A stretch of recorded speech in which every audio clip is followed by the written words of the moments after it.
আসসালামু আলাইকুম। আপনারা দেখছেন আলোর বাংলাদেশ নিউজ। খবর পড়ছি আমি সাদিকুর রহমান।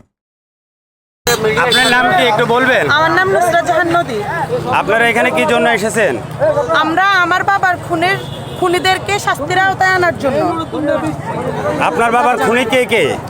আমার বাবার খুনি মেইন হচ্ছে কানা রাজ্জাক, খোকা ডাকাত, ইসমাইল, মুস্তাফিজ, শাহাবুদ্দিন, ফরিদ, শেখ বেলাল, কালাম সহ আরো অনেকে আছে ওদের সহযোগী। এদের বিরুদ্ধে কোনো আসামি কি গ্রেফতার হয় নাই? এদের মধ্যে মাত্র কয়েকজন আসামি গ্রেফতার ওরা হয়েছে। দুজনরে অ্যারেস্ট করছে। না, মেইন তিনজনরে অ্যারেস্ট করছে। এর মধ্যে জনতা কোনো তৎপরতা ছিল না। পুলিশ তাদেরকে অ্যারেস্ট করে নাই, জনতা তাদেরকে ধরে তারপর তাদের হাতে দিচ্ছে। এখন বাকি অভিযোগ আপনাদের কি?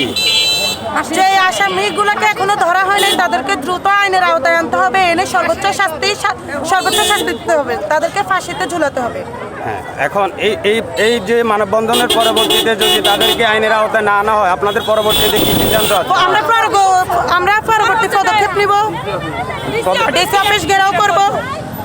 পরবর্তী পদক্ষেপ আমাদের যেটা নিতে হয় আমরা নিব। মানববন্ধন চলতে থাকবে যতদিন পর্যন্ত আসামিদেরকে শাস্তির আওতায় আনা না হবে ততদিন পর্যন্ত আমাদের মানববন্ধন চলতে থাকবে।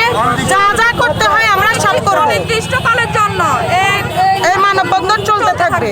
এখন বাকি কোন আসামিগুলোর বিরুদ্ধে আপনাদের অভিযোগ আছে? ইসমাইল, মুস্তাফিজ, শাহাবুদ্দিন, ফরিদ আরো অনেকেই আছে।